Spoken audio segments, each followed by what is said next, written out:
नमस्कार, मैं हूं पूजा सिंह और आप देख रहे आरएन टीवी नेशनल। चलिए खबरों की शुरुआत करेंगे उत्तर प्रदेश की कुछ खास बड़ी खबरों के साथ। तो वहीं आपको चलिए अब सीधे लिए चलते हैं मुजफ्फरनगर, जहां सीएम योगी आदित्यनाथ ने शिरकत की। साथ ही इस दौरान उन्होंने आपको बता दें 951 करोड़ से अधिक की लागत की 423 परियोजनाओं का लोकार्पण एवं शिलान्यास किया।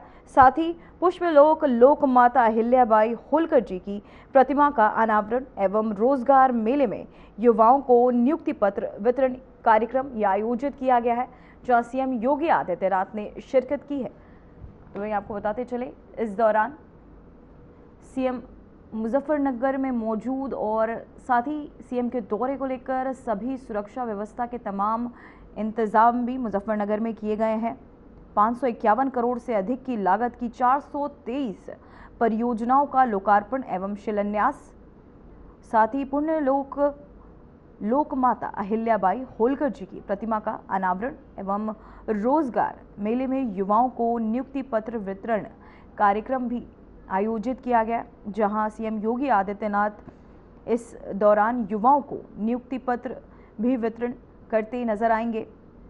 तो वहीं साथ ही अहिल्याबाई होलकर जी की प्रतिमा का अनावरण भी इस दौरान सीएम योगी आदित्यनाथ के हाथों होगा।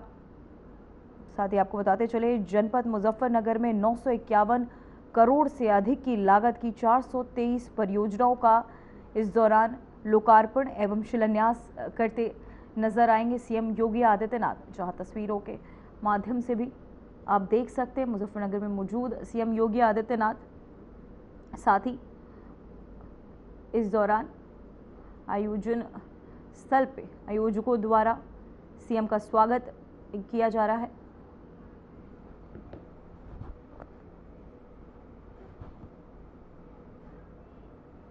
तो वहीं तस्वीरों के जरिए आपने देखा सीएम योगी आदित्यनाथ मुजफ्फरनगर में मौजूद है, जहां 951 करोड़ से अधिक की 423 परियोजनाओं का सीएम योगी आदित्यनाथ आपको बता दें इस दौरान सीएम क्या कुछ कह रहे हैं, चलिए आपको सुनाते हैं। उन्होंने श्रमिकों की बात की, उन्होंने युवाओं की बात की, उन्होंने खेत और खलिहान की बात की, उन्होंने जाति की बात नहीं की, जाति की बात नहीं की। बहनों और भाइयों, ये बड़प्पन है और उन महापुरुषों के प्रति कृतज्ञता ज्ञापित करना हम सबका दायित्व बनता है। चौधरी चरण सिंह जी, चौधरी जयंत चौधरी जी के ग्रैंडफादर हैं, कोई संदेह नहीं, लेकिन जितना रिस्पेक्ट वे करते होंगे उससे ज्यादा रिस्पेक्ट हम सबका दायित्व बनता है, हम सब करें, क्योंकि इन महापुरुषों के प्रेरणा ही हम सबको आगे बढ़ाएगी। अपनी परंपरा के प्रति कृतज्ञता ज्ञापित करना हमें नई दिशा में आगे बढ़ाता है और इसीलिए मैं आप सबसे अपील करूंगा, महापुरुषों को जातीय तंग दायरे में कैद करने का कोई पाप न हो। ये महापुरुष समाज के हैं, देश के मार्गदर्शक हैं, राष्ट्र नायक हैं। राष्ट्र नायक की जाति नहीं होती, राष्ट्र नायक देश को दिशा देने वाला होता है, देश को दिशा देने वाला होता है। युवा प्रेरणा लेता है। भारत का सैनिक जब सीमाओं पर लड़ता है वह जाति नहीं देखता, वह देश देखता है। अगर कोई दुश्मन देश की सीमाओं में झांकने का प्रयास करता है, उसका काम तमाम कर देता है। भारत का जवान वह हर जाति का है। हम सेना के मुद्दे पर राजनीति नहीं होनी चाहिए। कुछ क्षेत्र ऐसे हैं जिसको हमें छोड़ना चाहिए, जहां पर देश को सर्वोपरि हमेशा मानना चाहिए। देश रहेगा तो हम सब रहेंगे। और बहनों और भाइयों, आज उसी भाव के साथ मैं मुजफ्फरनगर में आया हूं। विकास भी होगा, रोजगार भी होगा और कल तो बाबा साहब भीमराव अंबेडकर जी की पावन जयंती का कार्यक्रम भी है। आप याद करिए, हमारी सरकार ने भी हाल ही में तय किया है सामाजिक न्याय से जुड़े हुए महापुरुष भारत के संविधान के शिल्पी बाबा साहब भीमराव अंबेडकर, सद्गुरु रविदास जी महाराज, महर्षि वाल्मीकि जी महाराज, संत गाडगे जी महाराज, महान सामाजिक न्याय के उद्देता ज्योतिबा फुले जी महाराज, इन सभी महापुरुषों की मूर्तियां जहां पे सार्वजनिक स्थानों पर होंगी और बाउंड्री वाल अगर नहीं होगी, मूर्ति के ऊपर छत्र नहीं होगा, तो सरकार ने उसके लिए पैसा जारी किया है, सरकार उसको बनाएगी।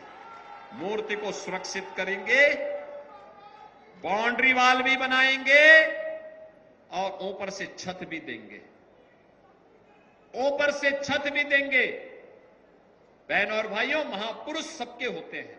आप मुझे बताइए, जिस संविधान ने हमें यह ताकत दी है, जिस संविधान ने हमें आगे बढ़ने की ताकत दी है, बाबा साहब भीमराव अंबेडकर उसके प्रणेता, उसके शिल्पी हैं। क्या उन्होंने किसी जाति के लिए दिया? नहीं, पूरे समाज के लिए दिया, पूरे समाज के लिए दिया।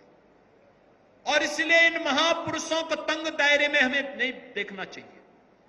उनके प्रति सम्मान का भाव हो, कृतज्ञता का भाव हो, उसको आगे बढ़ाने के लिए, क्योंकि वही संविधान आपको नौकरी की भी और रोजगार की भी गारंटी दे रहा है, आपको आगे बढ़ने की भी प्रेरणा दे रहा है। वही संविधान गौरव के साथ आपको आगे बढ़ने के लिए भी एक नई दिशा दे रहा है। और बहनों और भाइयों, आज मैं आप सबसे ये अपील करने के लिए आया हूं, ये मुजफ्फरनगर की धरती, बहुत विस्तार हो गया मुजफ्फरनगर का, और हमने कपिल देव जी से कहा है जल्दी से प्रस्ताव तैयार करिए।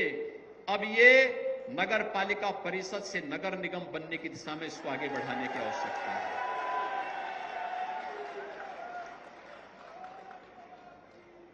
क्योंकि विकास अब आगे बढ़ना चाहिए, स्मार्ट सिटी बने यहां पर। यहां के गुड़ की मिठास में भी देख रहा था, कितना शानदार गुड़ बनाते हैं यहां के किसान।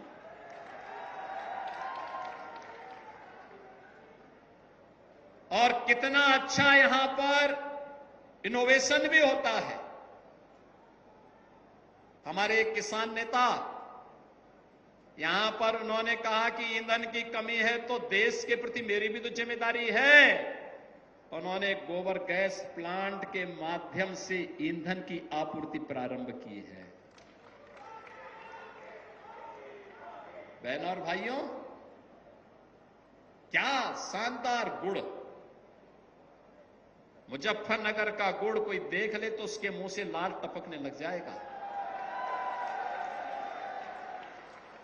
ये किसान का परिश्रम है, अन्नदाता किसानों का परिश्रम और उनका पुरुषार्थ है, जो खेत में मिठास गन्ने के माध्यम से पैदा करती है। और ये मेरा सौभाग्य है, बहनों और भाइयों, 2002 से लेकर 2017 तक, यानी 17 वर्षों में कुल 2,14,000 करोड़ रुपए का गन्ना मूल्य हुआ था। और हमारी सरकार ने 9 वर्ष में 3,16,000 करोड़ रुपए से अधिक का गन्ना मूल्य का भुगतान किया। यानी आधे समय में 1,02,000 करोड़ रुपए अतिरिक्त पैसा दिया है। आज 122 चीनी मिलें चल रही हैं। मुरैना के लिए हमने पैसा दे दिया है, बागपत की चीनी मिल के लिए पैसा दे दिया है।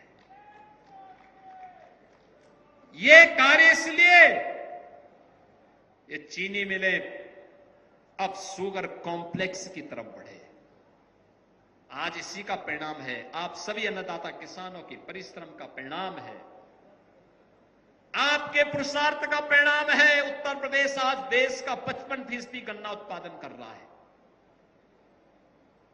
देश के अंदर इथेनॉल उत्पादन का, यह इथेनॉल पेट्रोल और डीजल का काम करने वाला है। तो वहीं लखनऊ में 517 लाख रुपए की लागत से बने आदर्श माध्यमिक विद्यालय भवन का उद्घाटन किया गया। इस कार्यक्रम में राज्यपाल आनंदीबेन पटेल और मुख्यमंत्री योगी आदित्यनाथ उपस्थित रहे। साथ ही आपको बताते चले ये कार्यक्रम आयोजित किया गया जहां आनंदीबेन पटेल और मुख्यमंत्री योगी आदित्यनाथ इस दौरान उपस्थित रहे। नए स्कूल में छात्रों को बेहतर शिक्षा और आधुनिक सुविधाएं उपलब्ध कराई जाएंगी। कार्यक्रम में शिक्षा, व्यक्तिगत विकास और साथ ही समाज सुधार पर जोर दिया गया। सीएम योगी ने कहा कि हर व्यक्ति में योग्यता होती है, बस सही मार्गदर्शन की जरूरत होती है।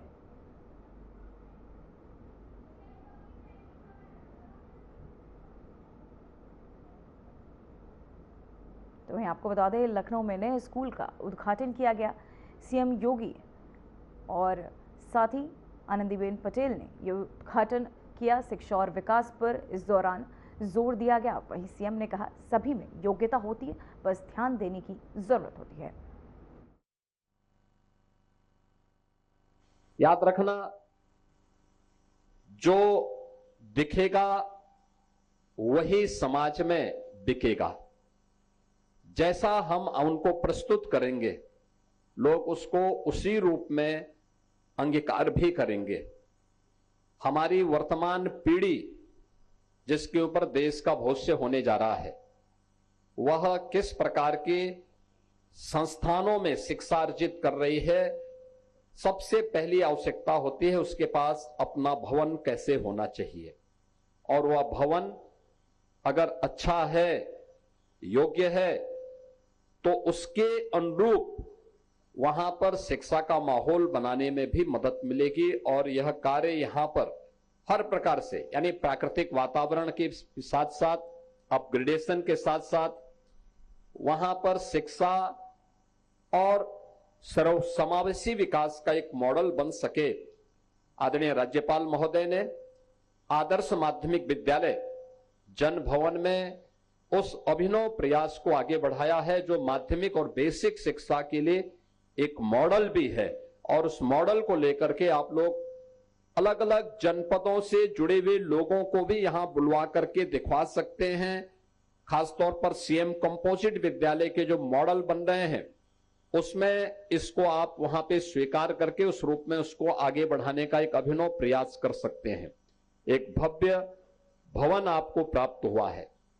देखिए, इसमें 5 करोड़ 17 लाख रुपए कुल खर्च हुए हैं, जिनमें 4 करोड़ 70 लाख ही राज्य सरकार ने दिए हैं। शेष सीएसआर से गवर्नर मैडम ने इधर उधर से जुटा करके, और कितनी हाई क्लास लैब्स बनी हुई हैं, लाइब्रेरी बनी हुई है, अच्छे क्लासेस बने हुए हैं। बच्चों के मन में एक उत्सुकता है और उसको पढ़ने की प्रति एक नई जिज्ञासा भी यहां पर हम सब ने देखा है, और उन चीजों को लेकर के हम आगे बढ़े हैं।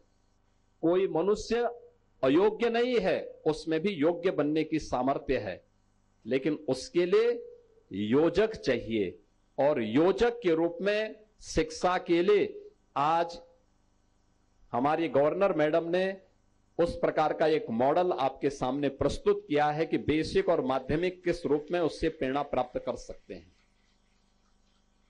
हर एक क्षेत्र में ये उदाहरण प्रस्तुत किया जा सकता है। और यहां के बच्चों की प्रतिभा को मैं अभी देख रहा था, और मैंने देखा किस रूप में, किस आत्मविश्वास के साथ उन्होंने यहां पर कार्य किया है। और यानी जब वे एक्सप्लेन कर रहे थे विद्यालय के अंदर, अनेक यानी बड़ा लक्ष्य लेकर के उन्होंने इस बात को देखा है।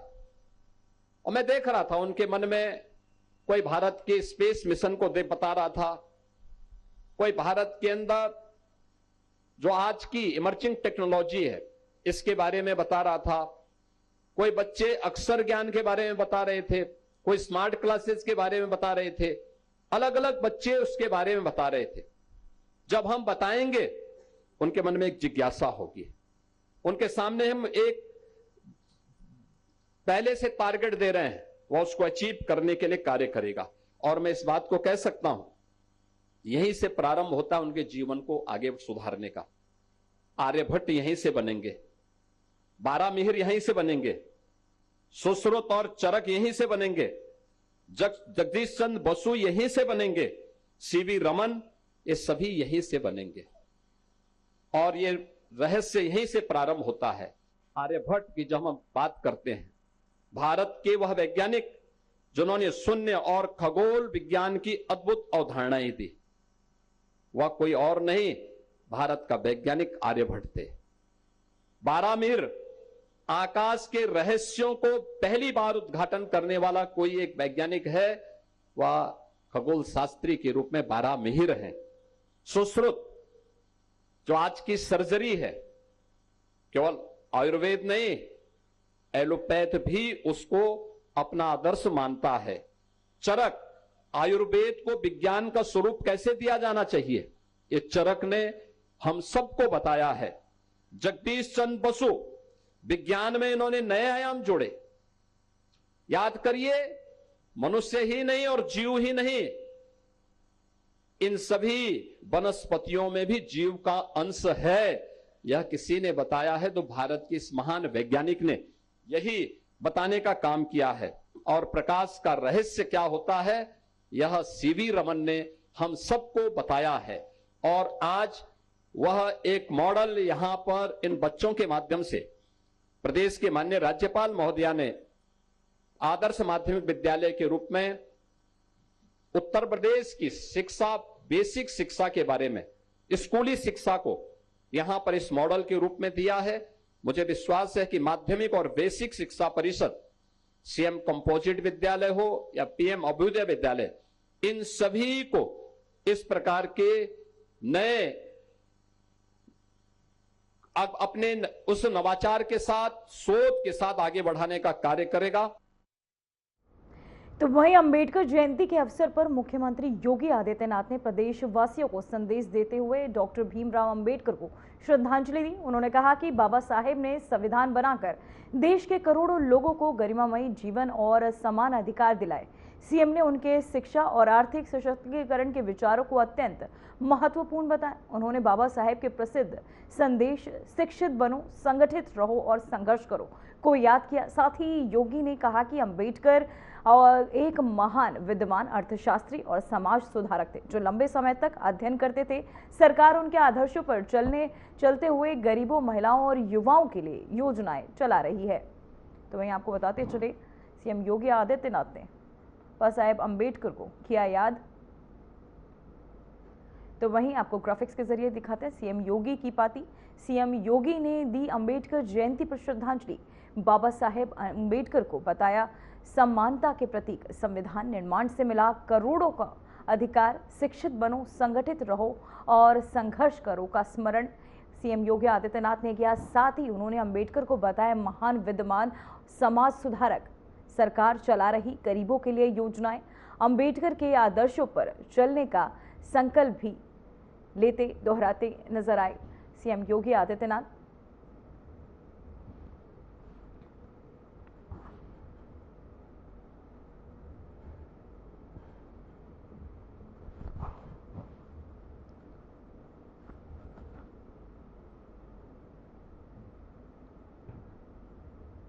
तो वहीं बड़ी खबर सामने आ रही है, जहां नोएडा में कर्मचारियों का भारी हंगामा, सैलरी बढ़ाने को लेकर कर्मचारियों का हंगामा। वहीं पुलिस और कर्मचारियों के बीच हुई झड़प, कर्मचारियों ने तोड़फोड़ और आगजनी की। वहीं आपको बता दें, नोएडा में कर्मचारियों के वेतन बढ़ोतरी की मांग को लेकर बड़ा हंगामा हो गया।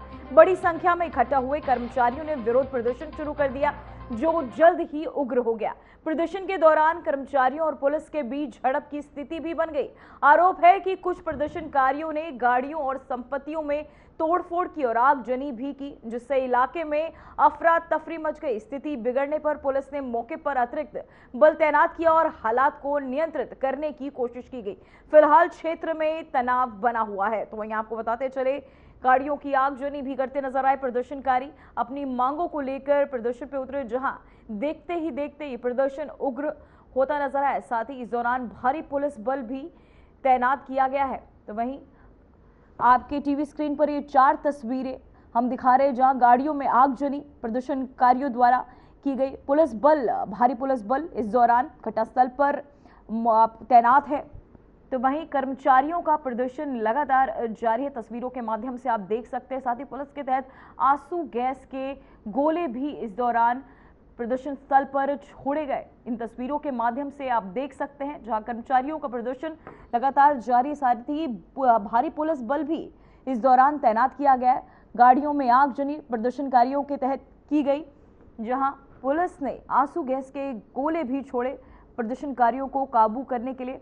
साथ ही आगजनी और पत्थरबाजी करते नजर आए प्रदर्शनकारियों को। प्रदर्शन ये उग्र होता हुआ, जहां इस दौरान प्रदर्शनकारियों ने आगजनी और पत्थरबाजी भी की। तो वहीं आपको ग्राफिक्स के जरिए हम दिखा रहे हैं, नोएडा में निजी कंपनी में ये बवाल, कर्मचारी आउट ऑफ कंट्रोल नजर आए। निजी कंपनी के कर्मचारियों का यह हंगामा सड़कों पर देखने को मिला, जहां कंपनी में तोड़फोड़, पथराव और आगजनी की घटनाएं भी हुई। नोएडा सेक्टर 84 के फेज 2 में यह हंगामा देखने को मिला, जहां सैलरी बढ़ाने समेत कई मांगों को लेकर ये प्रदर्शनकारियों कर्मचारियों द्वारा ये बवाल नजर आया। कर्मचारियों का नोएडा के अलग अलग इलाके में प्रदर्शन देखने को मिला। सेक्टर 62 में भी कर्मचारियों ने प्रदर्शन किया। प्रदर्शन की वजह से मेरठ एक्सप्रेसवे पर जाम रहा, जहां कर्मचारियों को समय पर सैलरी मिलेगी। सीएम ने कहा था, जिसे लेकर ये प्रदर्शन कि अभी तक वेतन क्यों नहीं बढ़ा। इन मांगों को लेकर प्रदर्शन किया गया कर्मचारियों के तहत, जहां दोगुना ओवर टाइम मिलेगा।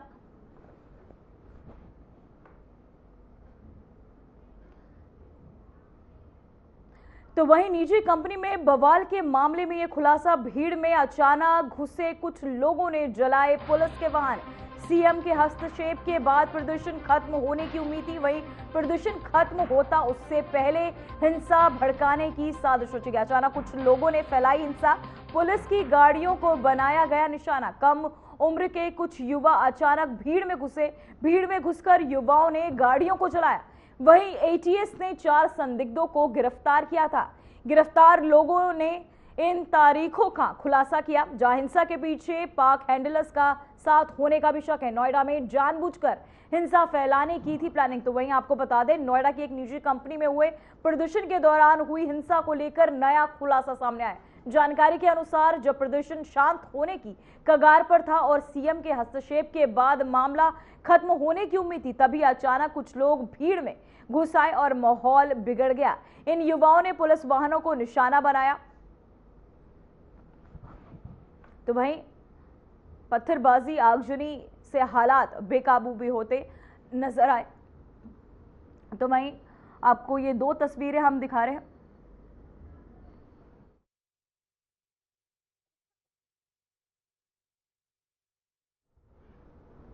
तो वहीं आपको ये 2 तस्वीरें आपकी टीवी स्क्रीन पर हम दिखा रहे हैं, जहां पत्थरबाजी, आगजनी से हालात बेकाबू की ये तस्वीरें हालातों पर रखी जा रही है नजर।